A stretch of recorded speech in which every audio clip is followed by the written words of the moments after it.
Welcome back to Truckin' with Josh, starring the driver, the safety and compliance officer, and the mechanic, all working together to keep this going down the road for you guys. What's up, YouTube? How's it going? I know it's been a while. I know most of you probably don't care. I didn't have a very large subscriber base to begin with, but I decided I was going to fire up the channel. I was going to do things a little differently, change the name, I'm doing my glasses, I'm not jerking off in the driver's seat. Just do things a little differently. I was going to retell some of the stories that I told, but just myself, you know, just be on camera, just tell the story instead of driving down the road. I'm still gonna do driving content where I'll put out videos of my driving and my trucking stuff. You know, just show stuff here and there, make it a little more interesting.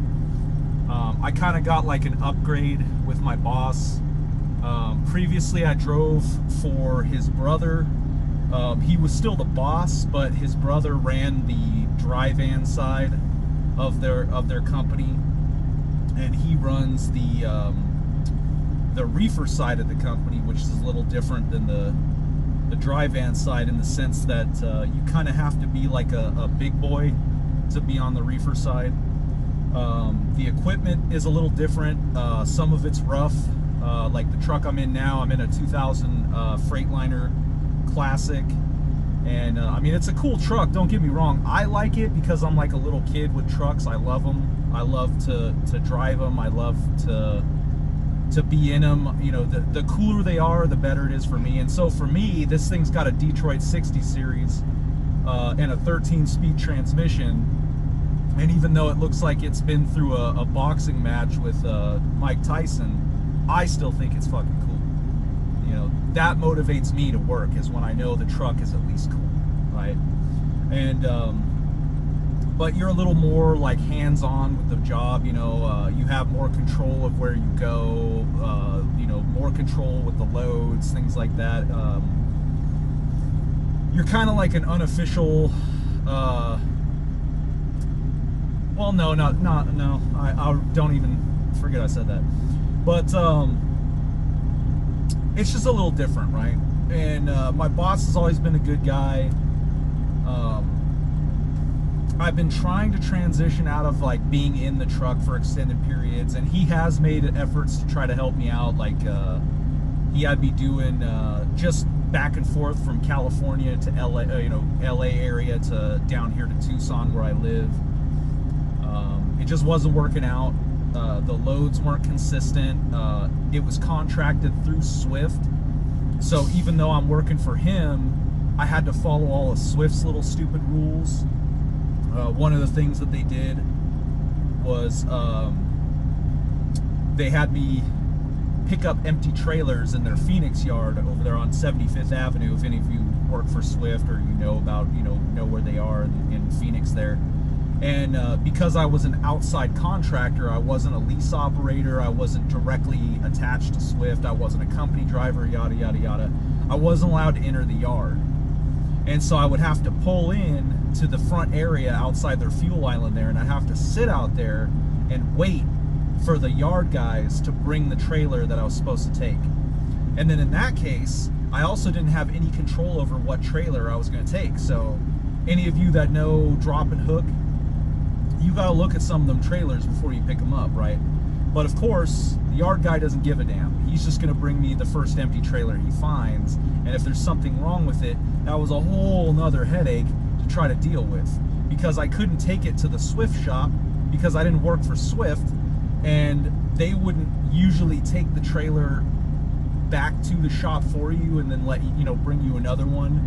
So what you'd have to do is, even though you were right there ready to, you know, to drop the truck off, or the trailer off for the Swift yard, you would have to go to a third-party shop, which Swift would pay for, but was stupid on their part because they would save so much money if the yard guy would just take the fucking trailer back in the yard to the shop and give me a different trailer. It was a whole nightmare. So my boss ended up cutting that contract, you know, rightly so. It was stupid. And then, you know, I could do local in Phoenix. It's just I don't live in Phoenix, and the local's really inconsistent. Usually it's just kind of taking stuff that people brought to the yard and delivering it, and it was hourly. It didn't pay as much as being in the truck, obviously. And so what I'm in now is it's still inconsistent, you know, but it is better in the sense that I don't have a dispatcher. My boss is my dispatcher, so I don't call the main company. I call his cell phone. And so I kind of make my own schedule. I'll just tell him like, hey, this is when I want to be back, or this is how long I want to be gone, or this is what I'd like to do. And he just makes it happen, right? There's not that many of us on the reefer side. And so it's nice. And he's getting me another truck that's, it's an older truck like this one. It's a 2010 Kenworth W900. It's also got a 13-speed in it. The engine was just overhauled completely. It's got a 585 horsepower Cummins. It's also a glider, so no DEF, which I like. I hate DEF. It's always been problems. And then any of you that have had to fuel or, you know, fill the DEF tank at the pumps, it's like those things never work. They're always a pain in the ass. So I'm just waiting on that truck to be done. But honestly, I don't mind this one. It's rough. It's seen better days. I mean, it's 25 years old, about to be 26 years old. It still runs, right? And my favorite part about it is everything is mechanical. Even the turbo is mechanical. I could go down there and just rip the exhaust pipe off the back of that turbo. Wouldn't affect it one bit. Wouldn't throw any codes, nothing. It would just run. It would be loud as hell. It already is loud as hell. But I'm looking forward to the W900. It's a fucking cool truck. He wants it on the road. He had the 24-inch rims on there with the 24-inch rims on there with a little bit of a larger tire. And it looks cool, but they're also super fucking expensive. And so what he's gonna do now is he's gonna swap it out for the 22.5s, which are standard. So he's got to do that. He's got to do some work on the exhaust. He said there was something wrong with it. I looked all over it. I couldn't see it. I think it's just a personal thing for him because the exhaust comes up and out. It's got big, like 8-inch or 9-inch, or I think they're 8-inch stacks. They're large. They might even be 10s. I'm not sure. They're fucking, no, they're probably 8s, but they're large. And he wants them, instead of going up and out, he wants them to go up and back. He just likes the way that looks. And he says one side shakes. I couldn't find any shakes in the exhaust, but I mean, it's his truck. He knows it. He's had it for a while. That's the one he wants me to take once it's ready, and, you know, once he's done with all the overhaul. So I'm excited for that. It's going to be a cool truck. I don't know how fast that one goes, but I drove it from the shop back to the yard, and I don't think it's going to go that fast because at 70 miles an hour, I was at like a little over 1600, like 1650 RPMs.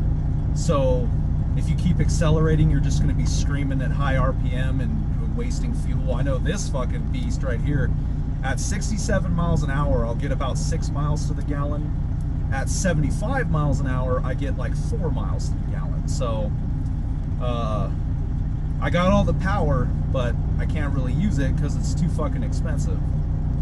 But it's there if I need it, so I do like that. I typically don't run it fucking 78, 80 miles an hour, but I can do it if I need to. And I'm sure you guys have seen it when somebody's driving like a dickhead on the road, just playing with the speed. And then when you go past them in this fucking thing and just roar them off the road, it sends a message, right? You can really show your displeasure with this truck. So, but let me see. I don't want to rev it too much because there's people around. I don't want to be an asshole, but let's see if anybody's close by. Just listen. It's cool. I like it. And I'm willing to deal with the beat up truck for a cool truck. I mean, that's just me. Like I said, I'm not here just to make money. I'm here because I legitimately enjoy trucking. I do. I had a passion about it, and like I said before in previous videos, maybe, you know, anybody new coming to the channel, you won't know, but you know, I used to be an instructor, and to me that was a great job. It just didn't pay, you know, and I have a family, so I need, you know, I got to support my family, so I can't take the lower paying job even if I enjoyed it. But it was a way for me to get my outlet for trucking, because a lot of people, especially those around me, they don't want to hear about trucking 24/7. I do. I love it. I love the industry. I love the job. I love the trucks. It's frustrating at times. You got to deal with a lot of BS, but I've tried to leave trucking on multiple occasions, whether I'm in a different field of trucking where I'm like doing something outside the truck but still involved, or completely leaving trucking altogether. I've tried so many fucking times to leave, and I always end up back here because I don't like it. I don't like having coworkers. I don't like having supervisors. Technically I have a boss, but I mean, he really doesn't care what I do. He doesn't bother me much. As long as I take care of his equipment, I don't waste money, and I'm on time and I make him money. He's happy. He doesn't care. He doesn't bother me much about anything. And you know, like I said, being able to call your boss and tell him what you want to do is something that is unique to trucking in a sense. I know there's other fields that you have a little control over what you do, but for me, as somebody that I mean, I hate to deprecate myself like that, but I don't have an education, right? I just have a high school diploma, didn't go to college. I never learned a trade because I've been driving for like 15, almost 16 years now. So trucking was the industry that I could go to that wasn't just the dead-end 9-to-5 job, right? And trucking is cool in the sense that there is no leveling up. Like, once you're a trucker, right? There's no like senior trucker. There's I know people make jokes like the super trucker type thing, but that's it. You know, you're just a driver. You could be a trainer, I guess, a driver trainer, but at the end of the day, you're still just a truck driver. But I don't know where this U-Haul's going, but anyway, but yeah, I love the industry, and I feel like I could put some of that passion into YouTube, and I know I was missing that before because I didn't know a lot about editing. I'm better now than I was. 2, I was just nervous to be on camera. You know, I wasn't myself. I kind of practiced with a different channel to kind of learn editing and like kind of get a flow to where I could just be who I am on camera, and hopefully be entertaining, and kind of show my sense of humor that I have about trucking. And hopefully, if there's people that are upset with trucking and they want to leave trucking, they want to give up on trucking, like maybe seeing it from a different perspective could change things for you. Because I mean, trucking can change people's lives. It really can. It can make it worse for sure, right? It doesn't work for everybody, but you never know, right? So seeing a different perspective especially from somebody who enjoys trucking, you know, might be interesting to some people. Or maybe you want to get into trucking and you don't know what it's about. And I know there's a lot of doom and gloomers on the internet right now as far as trucking goes, which I don't understand, because a lot of the people that hate trucking are still in it, you know, and it's like their lifestyle is entirely dependent on trucking, but they hate trucking. It doesn't make sense to me. So I'm just like, maybe I'll put a more positive spin on it, make it fun, kind of show you what it can be, for anybody coming in or anybody thinking of leaving, you know, because I get it. It can be tough sometimes, but I don't know, guys. I wanted to bring the channel back. Like I said, I'm going to go through and kind of redo some of my old videos that I already made and replace them with an updated video, where I'm a little more personable, less robotic, less nervous on the camera. Throw some of my trucking life into the video as well, you know, kind of show you what I'm doing, things that I go through, and my sense of humor about it. I really want to get some better cameras, especially when I get the newer truck. I want to get those mirror cameras so I can do like action shots, you know, of me going down the road, making turns, backing up into places, stuff like that. I think that would be really interesting for the channel, but one step at a time, right? I got to get that truck first, and then I can start doing that stuff. I ordered a chest rig for my phone so I could wear that while I'm doing stuff with the truck and interacting and you know, just make the channel more interesting, right? And still tell the same trucking stories, but kind of feed trucking into it. But I don't know, I'm hoping I'll revitalize it. I'm hoping this time around it'll be better content, more entertaining, and hopefully a positive outlook on trucking, since so many people have such a negative opinion of it these days. And you know, kind of just different perspective, like I said.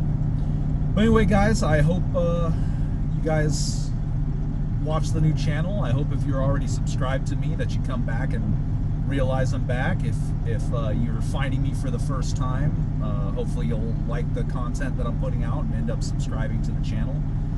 But yeah, guys, we'll see you in the next one.